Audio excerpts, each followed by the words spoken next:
Halo semuanya, Sawadee-krap, selamat datang kembali di segmen analisa. Salah satu saksi yang kita nanti-nantikan berbicara di persidangan adalah Susi, yang merupakan asisten rumah tangga dari Putri Chandrawati dan juga Ferdy Sambo, yang menjadi salah satu saksi kunci dalam peristiwa yang terjadi di Magelang tersebut.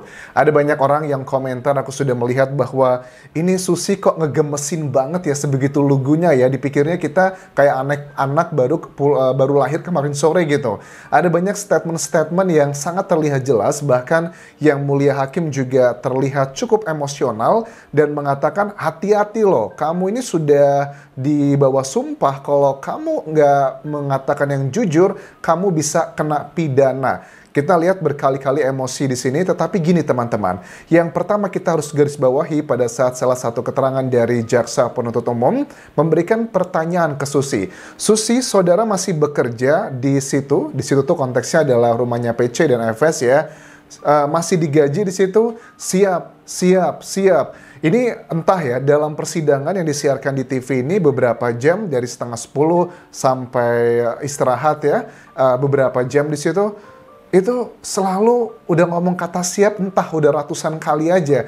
Aku paham lah kalau antara sesama anggota polisi ataupun juga militer ya, itu biasanya ngomongnya adalah siap-siap. Tetapi kan Susi ini adalah asisten rumah tangga, tanpa bermaksud mengecilkan profesi asisten rumah tangga, tetapi memang ini sebuah simbol bahwa kebiasaan di rumahnya Putri Chandrawati dan juga Ferdy Sambo, kayaknya mereka ini sudah lebih dari presiden gitu ya. Semuanya tidak bisa dibantah, hanya mengatakan siap-siap aja. Kita akan simak bagian-bagiannya. Yang pertama adalah begini. Jujur, sebenarnya aku kesel ya sama Susi, tetapi ada bagian-bagian yang aku juga kayaknya kasihan gitu. Maksudnya dengan background dia, apakah tidak menutup kemungkinan dia ini sedang dalam tekanan, atau memang dia dikasih doa-doa, dorongan-dorongan amplop. Kata-katanya begini yang pertama, pertanyaan pertama, ada berapa ajudan saat Anda kerja? Saya lupa. Oke. Gini, ada banyak tipikal pertanyaan yang seperti ini, sedangkan Susi menjawabnya langsung, saya lupa. Itu cepet banget reaksinya. Kalau mungkin ditanya gini, Anjas, ada berapa orang yang kerja di rumah kamu? Berapa ya? Oh, aku lupa. Ada jedanya kan ya, 1-2 detik oke lah. Tapi beda pada saat aku melihat Susi beberapa kali ditanyakan oleh Yang Mulia Hakim, itu ada berapa ajudan saat Anda kerja? Saya lupa. Kemudian hakimnya bilang, jangan buru-buru, pikirin baik-baik, siap. Ini gemes banget aku sebenarnya, tapi kita kan melihatnya dari luar aja. Siapa tahu bahwa Susi ini ada ancaman untuk keluarganya. Karena dengan data yang pertama dikatakan bahwa Susi itu sampai hari ini di persidangan masih statusnya bekerja ke Ferdy Sambo dan juga Putri Chandrawati, dan dikonfirmasi masih menerima gaji di situ. Ya jelas lah ya, pasti akan ada intervensi-intervensi yang dilakukan pihak-pihak tersebut. Apakah ajudan sering berkumpul bersama? Nggak tahu, saya di dapur terus. Cepet banget responnya. Kok nggak tahu begitu? Kita tahu bahwa memang tugasnya ART adalah di belakang dapur. Logikanya kalau dia nggak tahu, nggak mungkin. Biasanya ajudan kalau berkumpul pasti, ya namanya juga asisten rumah tangga, pasti membantu, sering membuatkan makanan, menyiapkan ini dan itu, bahkan menyuci piring dan sebagainya. Adalah hal yang tidak masuk logika kalau dia tidak tahu. Karena kan rumahnya gak gede-gede banget, kecuali rumahnya 1 hektar gitu, baru paham lah. Ini kan tidak, rumahnya juga yang cukup standar saja, nggak gede-gede banget. Security Damson ini adalah orang yang viral beberapa waktu lalu yang menjelek-jelekan tentang Brigadir Joshua. Kalian sudah lihat video sebelumnya. Dikatakan bahwa dulu Security Damson ini atau Satpam Damson kerja di Bangka di tahun 2020. Saat itu ibu tinggal di rumah Bangka. Ibu pindah ke Saguling sejak 2021. Bulannya saya lupa. Cepat sekali responnya, bilang saya lupa, sama. Ada pattern atau rumus, pattern atau kayak rumus, bukan rumus, pattern itu apa ya? Ya gitulah pokoknya lah, kita sudah bisa ngelihat beberapa pertanyaan yang sebenarnya itu bisa dijawab dengan mudah, tetapi reaksinya langsung cepat, saya lupa. Tapi dari sini juga kita bisa menarik kesimpulan, kalau kita bandingkan dengan keterangan dari Achaya yang terkena obstruction of justice, memberikan kesaksian di sana, itu kan dia mengatakan pada saat dia ditelepon oleh Verdi Sambo, dia memang tidak tanya, suruh datang kemana, dia langsung datang ke rumah yang Bangka tersebut, tetapi ternyata Verdi Sambo sedang berada di rumah dinasnya yang di Duren 3. Nah, ternyata juga di sini dikonfirmasi kembali. Ibu pindah ke Saguling itu sejak 2021. Bulannya saya lupa. Tepatnya kapan? Dicecar lagi sama Yang Mulia Hakim. Sejak sudah Lebaran 2021. Jadi kurang lebih mereka ini sudah pisah dalam tanda kutip rumahnya, nggak tahu apakah masih tidur bareng, apakah masih status suami istri atau yang lain-lainnya, tetapi secara tempat tinggal mereka sudah berpisah. Yang satunya di rumah Bangka, satunya di rumah Saguling tersebut. Ini bukan hal yang baru tetapi menjadi konfirmasi dari Susi sendiri yang memang dia mengikuti melekat kepada Putri Chandrawati. Riwayat pekerjaan teman-temannya aja nggak tahu, masa sih sebegitu lupanya. Hakim menilai sering berubah kesaksian dan mengancam Susi dipidana jika tidak jujur. Kenapa Putri pindah juga dikatakan tidak tahu.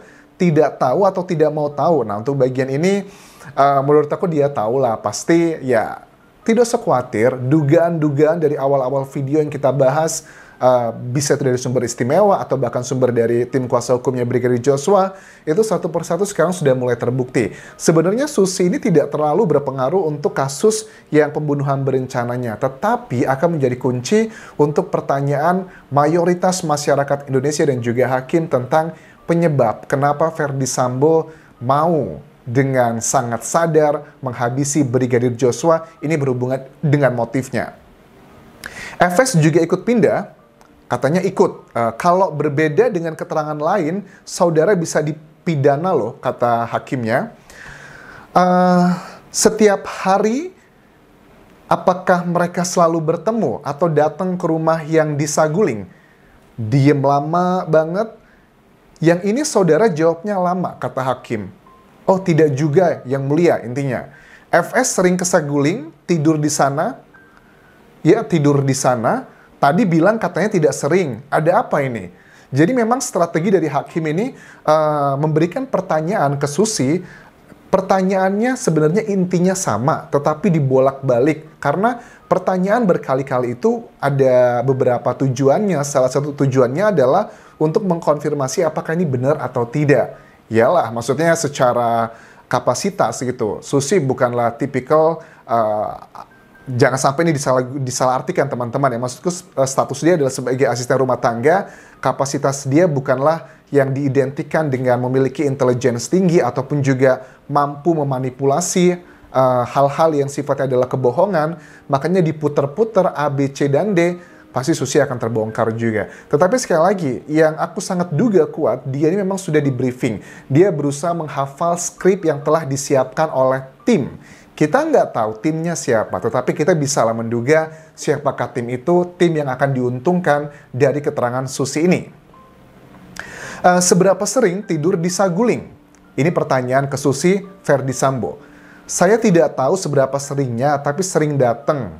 Sering datang dan sering tidur itu bukanlah linear jawaban dan pertanyaannya. Kalau cuma datang, ya bisa aja cuman ya nengok doang. Mungkin ada anaknya pulang ke rumah Saguling tersebut, tetapi tidak nginep di sana.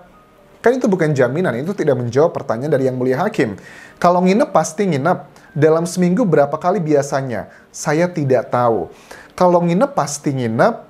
Dalam seminggu berapa kali biasanya? Saya tidak tahu. Menurut aku nginepnya ini adalah tidak benar teman-teman. Karena apa? Kalau aku silangkan dengan data lainnya, misalnya adalah Reza, adik dari Brigadir Joshua yang mengklaim dia sering main ke rumah abangnya, yang bukan rumah abangnya, tapi maksudnya rumah Putri Chandrawati, dan diketahui bahwa di lantai 1 ini tempat tinggal para ajudan dan juga para asisten rumah tangga. Apa yang bisa kita dapatkan dari sini? Reza mengatakan, selama dia sering main ke sana, dia tidak pernah sekalipun melihat Verdi Sambo. dan tidak pernah berbicara atau ngobrol dengan Ferdy Sambo di rumah Saguling tersebut. Karena memang konteksnya rumah Saguling itu dekat dengan kos-kosannya Reza. Bahkan di hari kejadian pada saat Reza ditelepon oleh Daden untuk ke Provos, tetapi diminta untuk pakai baju dinas, dan dia baru ingat baju dinasnya di laundry, dia ambil dulu dan dia mampir ke rumah Saguling tersebut yang ceritanya sudah kalian tahu, digeledah dan sebagainya. Itu juga sangat tidak masuk akal kalau memang sesering itu tetapi tidak pernah melihat Ferdy Sambo di situ. Just be realistic lah. Kita memang sudah nggak bisa menutup mata. Sumber istimewa aku juga sudah mengatakan dari awal bahwa Putri Chandrawati dan juga Ferdy Sambo itu sudah tidak akur sejak lama. Dan dari sini kita ketahui fakta persidangan bahwa mereka sudah pisah rumah sejak Lebaran tahun 2021. Yang ini kayaknya mengkonfirmasi ada banyak dugaan-dugaan di video-video sebelumnya. Dan ini juga menjadi indikasi bahwa apakah kemarahan, ya nggak mungkin lah. Maksudnya, apapun alasannya, kecuali kalau Putri Chandrawati adalah seorang selebriti, karena mungkin syuting ya, rumahnya ada syuting di dekat area yang di rumah dinas tersebut, atau rumah pribadi di Saguling tersebut, lebih dekat sama tempat kerjanya, oke lah, make sense. Tetapi kan Putri Chandrawati tidak punya kegiatan yang pekerjaan gitu. Dan Ferdy Sambo juga apa alasannya dia harus pindah ke sana? Kita ketahui Daden memang melekatnya ke Ferdy Sambo, sedangkan Brigadir Joshua melekatnya ke Putri Chandrawati. So, ini adalah bagian yang bisa mengkonfirmasi yang akan menjurus ke motif yang tidak bisa kita pungkiri bahwa ini adalah motif yang sangat personal dan dugaan sangat kuat ada hubungan dengan pihak orang ketiga. Bisa kemungkinan besar adalah dari kedua belah pihak. Ferdy Sambo sudah memiliki mungkin wanita idaman lain, begitupun juga Putri Chandrawati kemudian membalas dendam, dan dari hal-hal seperti itulah sepertinya Ferdy Sambo dan juga Putri Chandrawati kompak pada peristiwa ini. Ya sudahlah, ini adalah salah kita bersama-sama, jangan sampai kita mengorbankan perasaan anak kita karena kesalahan kita berdua. Jadi yang dilakukan ini selama ini adalah demi melindungi masa depan dari anak-anaknya FS dan juga PC. Tetapi kita nggak boleh seperti itu, karena kita sudah mengawal kasus yang harus diungkap faktanya. Terlepas faktanya ini adalah A, B, C, dan D, fakta adalah fakta yang harus kita ungkap, terlepas nanti kita akan suka atau tidak mensupport, yaitu adalah cerita lain lagi. So, itu dulu yang bisa aku bahas untuk bagian pertama hari ini. Ada banyak lagi bagian-bagian persidangan konyol, terutama untuk Susi, yang akan aku bahas di video berikutnya. Terima kasih sudah menonton, sampai ketemu lagi di video berikutnya. Kalaupun kerap semuanya, tinggalkan like dan juga komen, serta subscribe channel YouTube ini, dan juga follow Instagram, serta Facebook pageku di Anjasa Asmara. Kalaupun kerap semuanya. Bye-bye.